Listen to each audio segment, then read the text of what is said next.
जैसा कि हमने लास्ट एपिसोड में देखा था, एमसी को रुइंस के अंदर से एक एपिक टियर की स्किल बुक मिल गई थी जो कि 10 इवोल्यूशन पॉइंट में लेजेंडरी टियर तक भी पहुंच सकती है। और इस स्किल बुक में एक्टिव और पैसिव दोनों तरह के इफेक्ट थे, तो ये बहुत ही ज्यादा ओवर पावर्ड स्किल थी। फिर उसने बहुत सारे गोल्ड और सिल्वर टियर के इक्विपमेंट्स को वांगमिंग की टीम को उधारी पे ही दे दिया था, पर इसमें उसने अपनी धोखेबाज बहन के लिए कुछ भी नहीं दिया था। और वो अब वांगमिंग की टीम के लिए एक अच्छी प्रीस्टेस और सोंगफाई से बदला लेने के लिए फायरफ्लाई विलेज में आ चुका है। और विलेज में आते ही उसे सोंगफाई का पता चल जाता है, तो वो सीधा ही सोंगफाई की जगह पे पहुंच जाता है। और उसने बताया था कि कैसे इस सोंगफाई ने सारी लड़कियों को मैनिपुलेट कर रखा है। हमारे आज के एपिसोड की शुरुआत सोंगफाई को दिखाने से होती है, जहाँ पर वो लड़कियों को मैनिपुलेट करने के लिए जोर जोर से चिल्ला रहा होता है, सिस्टर्स तुम कितनी ज्यादा मेहनत कर रही हो, ये तो मेरा दिल तोड़ रहा है। मैं आशा करता हूँ कि ये बॉस जल्द ही मारा जाए ताकि सभी लोग आराम कर सकें। और मैं ये चाहता हूँ कि ये दुनिया वायलेंस की जगह प्यार से भर जाए। और इस बंदे के डायलॉग सुनने के बाद मुझे एमसी पर शक होने लगा है। मुझे लगता है कि एमसी अपन से झूठ बोल रहा है, क्योंकि मुझे इसके अंदर से मैनिपुलेशन का एम भी सुनाई नहीं दे रहा है। मुझे तो ये पूरी तरीके से क्रिंज से भरा हुआ लग रहा है। पर पता नहीं कैसे इन क्रिंज शब्दों के बावजूद ये लड़कियां उससे मैनिपुलेट हो ही जा रही हैं। एक मोटी इस मॉन्स्टर की तरफ इशारा करते हुए कहती है, नहीं ब्रदर सोंगफाई, ये उतना भी ज्यादा मुश्किल नहीं है। यहाँ सबसे ज्यादा आप ही सफर कर रहे हो। आपने कितनी ज्यादा मेहनत की है, आपको ये सब झेलना नहीं चाहिए। सिस्टर्स चलो इस बदसूरत चीज को साथ मिलकर खत्म करते हैं और किसी को भी ब्रदर सोंगफाई को हर्ट नहीं करने देंगे। इन लड़कियों ने तो इस सोंगफाई के लिए एकदम नारे लगाना भी शुरू कर दिया था। पता नहीं कौन सी पोएम सी गाने लग जाते हैं। मॉन्स्टर्स जंगली पना करते जा रहे हैं, सोंगफाई का रीजन अभी सुप्रीम है। शुरुआत से लेके भविष्य तक सब कुछ सोंगफाई के लिए। अरे यार, मुझे तो एक्सप्लेन करने में भी कितना क्रिंज वाली फीलिंग आ रही है। तो अब मैं इनके क्रिंज डायलॉग्स को एक्सप्लेन नहीं करूंगा। ये सारी लड़कियां अपने मैजिकल अटैक से इस मॉन्स्टर पे हमला करने लगते हैं, जिससे इरिटेट होते हुए वो 2 सर वाला मॉन्स्टर एक जोर की दहाड़ लगाता है और अपना फायर अटैक सीधे ही सोंगफाई की तरफ कर देता है, जिसे देख के तो ये सोंगफाई भी बहुत हैरान हो गया था। पर तभी एक लड़की अपनी जिंदगी की परवाह किए बिना उस फायर अटैक के बीचों बीच आ जाती है। पर सोंगफाई तो उस लड़की की मदद करने की वजह उस फायर से दूर हटने लगता है। और जब ये लड़की लाइफ स्पैम में डिसॉल्व होने लगती है, तो ये ऐसे एक्टिंग करने लगता है जैसे इसे लड़की की बहुत ज्यादा फिक्र है। और वो कहने लग जाता है, ओह माय गुडनेस सिस्टर। तो यहाँ पे लड़की भी कहती है, ब्रदर सोंगफाई हमेशा की तरह हम आपके लिए बिल्कुल ही क्रेजी हैं। और मैं राइटर से कहना चाहूंगा, कीड़े पड़ेंगे साले, कैसे कैसे डायलॉग्स लिख रहा है। पहले तो ये सीरीज मुझे बहुत ज्यादा अच्छी लगी थी, पर अब बहुत ज्यादा ही क्रिंज लग रही है। अभी ये मोटी भैंस फिर से लड़कियों की मोटिवेशन जगाने लग जाती है और वो चिल्लाती है, सिस्टर्स अपनी हिम्मत बनाए रखो, जैसे ही हम इस मॉन्स्टर को मार देंगे ब्रदर सोंगफाई लीडर बोर्ड में फर्स्ट प्लेस हासिल कर लेगा। हमें कैसे भी करके उस सो कोल्ड शैडो को सरपास करना ही होगा।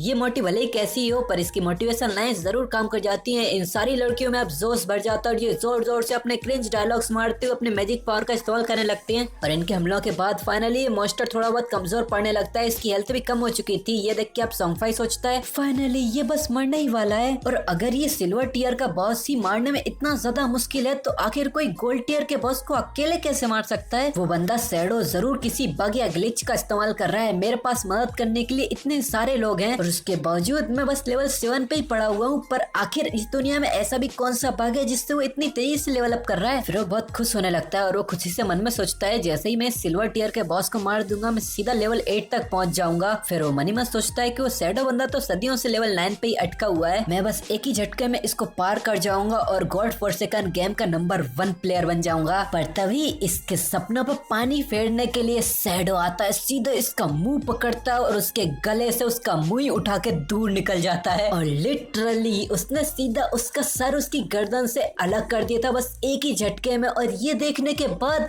जो सुकून दिल में, जो शांति मिली है ना, मैं बता नहीं सकता। फाइनली इसकी चिट चैट बंदी हुई और हमें दिखाते हैं अपना एमसी इंस्टेंट शैडो स्लैश का इस्तेमाल करके सीधा इसके सर को लेके आगे निकल चुका था। और एमसी का गुस्सा इतना ज्यादा था कि उसके बचे कुछ सर को भी वो अपने हाथ से ही कुचलने लगता है, जिसे देख के लड़कियां बहुत ज्यादा हैरान हो गई थी। वो अपने ओपा को आवाज लगाती हैं, पर अंधेरा उनको भी घेरने लगता है। और बाकी तो तुम खुद ही इमेजिन कर सकते हो। एक नोटिफिकेशन आती है कि तुमने एक सिल्वर टियर के बॉस ट्विन हेडेड एम्बर फेंट को मारा है, जिससे तुम्हें 1500 एक्सपीरियंस पॉइंट मिलते हैं। और उसने सोंगफाई के साथ साथ जितने भी प्लेयर्स थे उन सबको भी मारा था, तो उन सबके भी मारने की नोटिफिकेशन आने लगती है, जैसे हेवन डिफाइंग गॉड में सोंगफाई मामा में इतने उसके दोस्त जितने भी थे उसके भी नोटिफिकेशन आती है। शैडो का हमला इतना ज्यादा था कि इनके मरने के बाद भी यहाँ डैमेज पड़ता ही जा रहा था और ये भी हजारों का डैमेज पड़ रहा था बार बार। इस तबाही के बीच जो भी आता वो तुरंत ही मर के लाइफ स्पैम में कन्वर्ट हो जा रहा था, जिस देखने के बाद बगल में खड़े खड़े लोग बहुत ज्यादा चिल्लाने लग जाते हैं, क्या ये कैसे हो सकता है, एक बॉस को वन शॉट कर दिया, एक स्किल जो हजारों का डैमेज कर रही है, डैम ये तो इनसेन है। मेरी सबसे ज्यादा ताकतवर स्किल भी 150 का डैमेज करती है, पर ये तो बॉस को भी हजारों का डैमेज कर रही है, मुझसे 10 गुना ज्यादा। तो याद दिलाता है कि ये एक एओई अटैक था जिसने सॉन्गफाई और उसकी फैंस स्क्वाड को एक ही मूव में हरा दिया।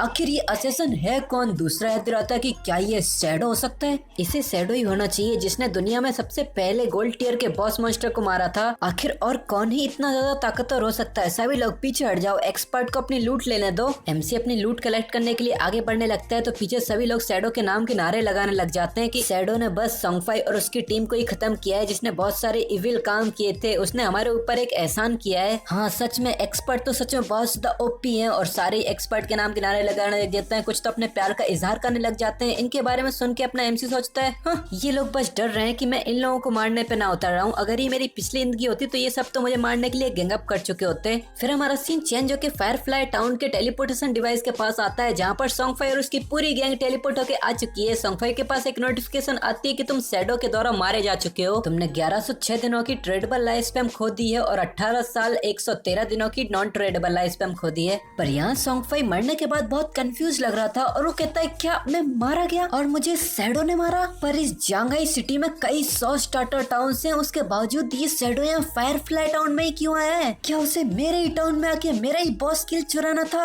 और सॉन्गफाई के सामने उसकी फैन गर्ल्स भी मर के टेलीपोर्ट हो गई थी और वो सारी चिल्लाने लग जाती है क्या मैं मारी गई? पर कैसे ब्रदर, तुम भी कैसे मर गए? दूसरी उसे याद दिलाती है कि ये सारा काम शैडो ने किया है, पर ये शैडो ने हमारे ब्रदर को क्यों मारा? तो दूसरी बताती है कि ये तो ऑब्वियस है, उसे सिल्वर टियर का बॉस चाहिए था। कि कितना ज्यादा डिस्पिकेबल है, उसने ब्रदर पे तब हमला किया जब वो देख ही नहीं रहा था। ये तो कैसा कचड़ आदमी है, कितना बड़ा स्कम्बैग है ये। तभी इन लोगों की टीम के सामने एक आर्चर गर्ल आती है और वो कहती है कि ब्रदर सॉन्गफाई क्या मैं आपके साथ टीम बना सकती हूँ? मैं एक आर्चर हूँ, मेरे पास ईगल आई नाम की स्किल है जो डिटेक्ट कर सकती है स्टेल्थ को। इस लड़की को देख के सारी लड़कियों की आंखें बड़ी बड़ी हो जाती हैं और वो एकदम से कहने लग जाती हैं चलो दफा दफा। ब्रदर सॉन्गफाई ने कहा है कि हम सिर्फ मेजेस को ही एक्सेप्ट करते हैं। दूसरी लड़की इसकी तरफ इशारा करती हुई कहती है कि तुम्हारा डीपीएस बहुत ज्यादा कम है जो ब्रदर सॉन्गफाई की रैंकिंग लिस्ट को चढ़ने में बहुत ज्यादा इफेक्ट करेगा। जो सुन के ये लड़की बहुत घबराने लग जाती है और वो पीछे हटने लगती है। तभी इन दोनों लड़कियों को पीछे करते हुए सॉन्गफाई बाहर आता है और वो अपने प्यार को फैलाते हुए कहता है कि फिर भी मेरी फैमिली, मैं ये भरोसा करता हूँ कि प्यार सबको जीत सकता है। वो इसके पास आते हुए बड़े प्यार से कहता है कि मैं तुम्हारा पैशन फील कर सकता हूँ, भले ही तुम एक आर्चर हो, इससे फर्क नहीं पड़ता।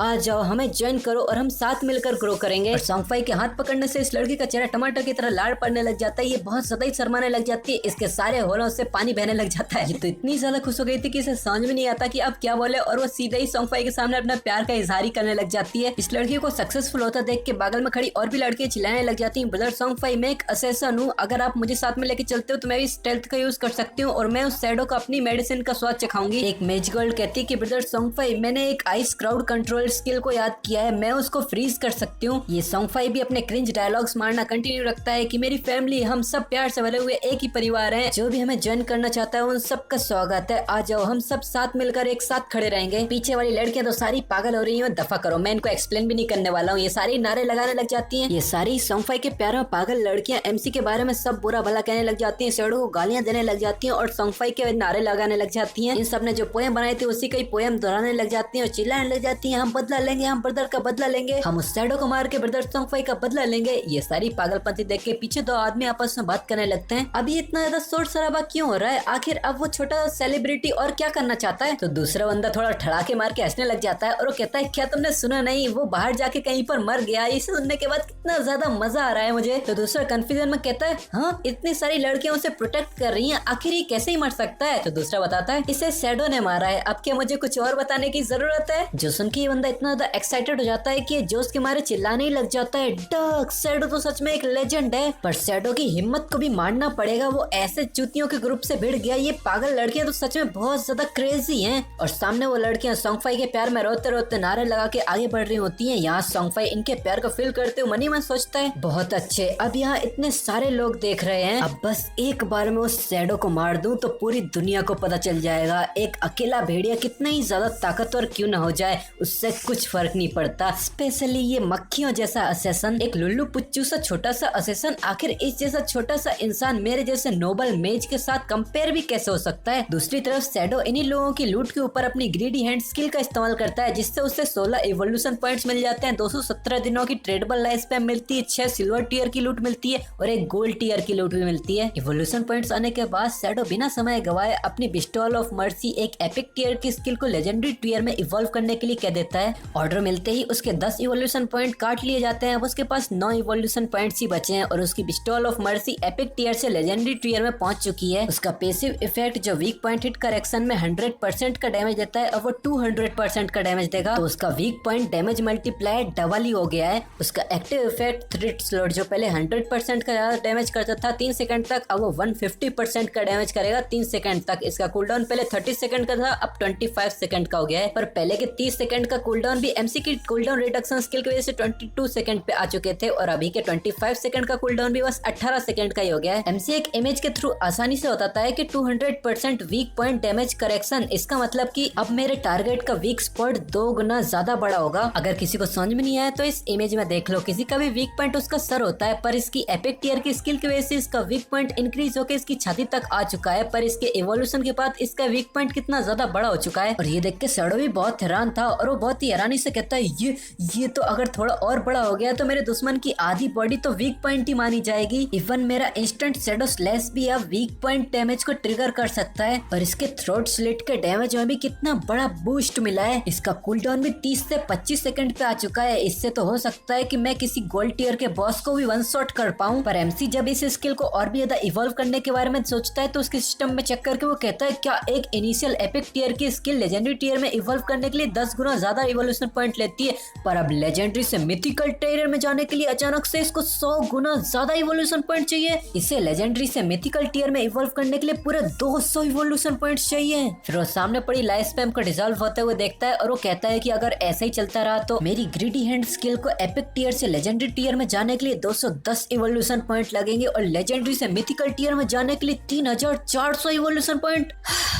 मेरे पास 9 इवोल्यूशन पॉइंट्स बचे हैं जो कि इसके लिए तो क्लियरली काफी नहीं है। इसकी जगह मैं बैक स्टेप एनहेंसमेंट को इवॉल्व कर लेता हूँ। तो अब उसके पास एक ही इवोल्यूशन पॉइंट बचा है। उसकी initial skill back step enhancement gold से प्लेटिनम टियर में पहुंच चुकी है। ये एक पैसिव स्किल है जो पीछे से हमला करने पे तुम्हारे डैमेज को 30% तक इंक्रीज करती थी, पर अब ये 40% तक इंक्रीज करेगी। फिर एमसी चलते चलते अपनी लूट को चेक करने लगता है और वो लूट को चेक करते करते बताता है कि एक सिल्वर बॉस ने और बाकी सब प्लेयर को मारने से मुझे पूरे 1400 दिनों की ट्रेड वाला लाइफ स्पैम मिल गई है। मैंने सब कुछ बेच बाच तो दिया है, तो चलो वापस चलने का टाइम हो गया। एमसी अपने ख्यालों में खोया था, पर तभी पीछे से एक लड़की आती है और वो एमसी के ऊपर बैक स्टेप मारने की कोशिश करती है। एमसी इसको नोटिस करता है, वो लड़की जोर से चिल्लाती है शैडो मर। उस लड़की का चाकू एमसी के गले तक पहुंच गया है और वो गला काटने वाला है, पर शैडो तो बस थोड़ा सा पीछे हट के उसको डॉच कर जाता है। भाई शैडो को बैक स्टेप करने आई है। एमसी के पीछे हटने की वजह से उस लड़की का हमला मिस हो जाता है, तो इस लड़की को कुछ समझ नहीं आता और वो चिल्लाती है क्या ऐसा क्यों, पर तभी एमसी वहां से गायब हो जाता है। उसकी तरफ धुंध फैलने लग जाती है और सोचती है डैम इट क्या ये स्टेल्थ है। एमसी जब ऊपर देखता है तो वहां पर तो इन लड़कियों का